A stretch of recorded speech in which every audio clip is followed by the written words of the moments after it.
அஸ்ஸலாமு அலைக்கும், welcome back to my channel. இன்றைக்கி நம்ம பார்க்க போகிறது பிள்ளைகளுக்கெல்லாம் ரொம்ப பிடிச்ச லட்டு எப்படி செய்கிறது வாங்க பார்க்கலாம். ஒரு கப் கடலை மாவு எடுத்துக்கணும். நான் இந்த கப்பில் தான் எடுத்திருக்கேன் பாருங்கள். ஒரு கப் கடலை மாவு எடுத்து நல்லா சலிச்சிக்கணும். ஏன்னா கட்டி கட்டியாக இருக்கும்ல, அது சலிச்சிட்டா ஈஸியாக இருக்கும். நல்லா சலிச்சா தான் நல்லா ஸ்மூத்தாக வரும். நான் சலிச்சிட்டு காட்டுறேன் பாருங்கள்.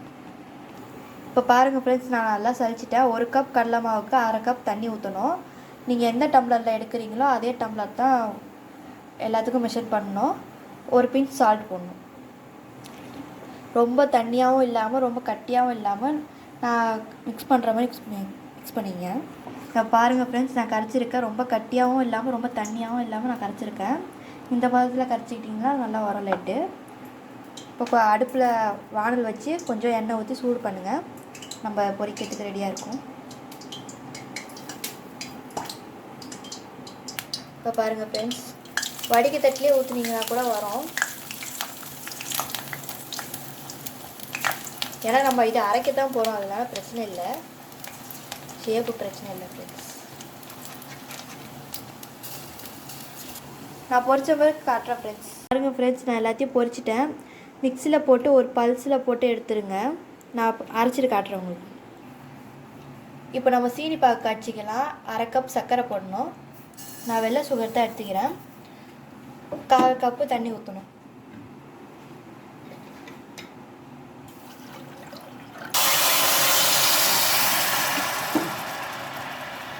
இதுக்கு ஒரு கம்பி பதம் அதெல்லாம் அந்த பதம்லாம் வேண்டாம். பிசு தன்மை வந்தால் மட்டும் போதும். நான் ரெடி பண்ணிட்டு உங்களுக்கு காட்டுறேன். அதை சைடில் அரைச்சிட்டு வந்துடலாம். அதுக்குள்ள இந்த அளவுக்கு நல்லா அரைச்சி எடுத்துக்கணும். பல்ஸ் மூடில் போட்டு எடுத்துக்கணும். நான் சுகர் சிரப்பில் சேர்த்து காட்டுறேன். இந்த மாதிரி பிசுப்பு தன்மை வந்துருச்சுனாலே போதும், பாகு ரெடி ஆகிடுச்சு. இப்போ நம்ம அரைச்சி வச்சுருந்த கடலை மாவை இப்போ இதில் போட்டுடலாம்.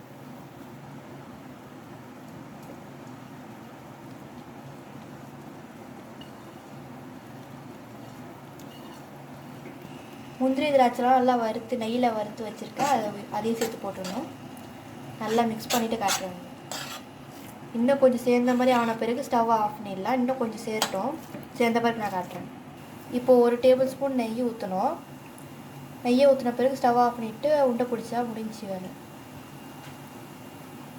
இந்த பாருங்கள் ஃப்ரெண்ட்ஸ், லட்டு ரெடி ஆகிடுச்சு. நான் எல்லாத்தையும் உண்டை பிடிச்சிட்டு உங்களுக்கு காட்டுறேன். இதோ பாருங்கள் ஃப்ரெண்ட்ஸ், நான் உண்டை பிடிச்சிட்டேன். இது ரொம்ப சாஃப்டாக இருக்குது.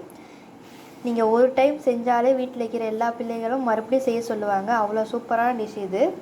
நீங்கள் இதை செஞ்சு பார்த்துட்டு எப்படி வந்துச்சுன்னு எனக்கு கமெண்ட் பண்ணுங்கள், லைக் பண்ணுங்கள், ஷேர் பண்ணுங்கள், சப்ஸ்கிரைப் பண்ணுங்கள். மறக்காமல் அந்த பெல் ஐக்கானே கிளிக் பண்ணுங்கள். தேங்க்யூ. அஸ்ஸலாமு அலைக்கும்.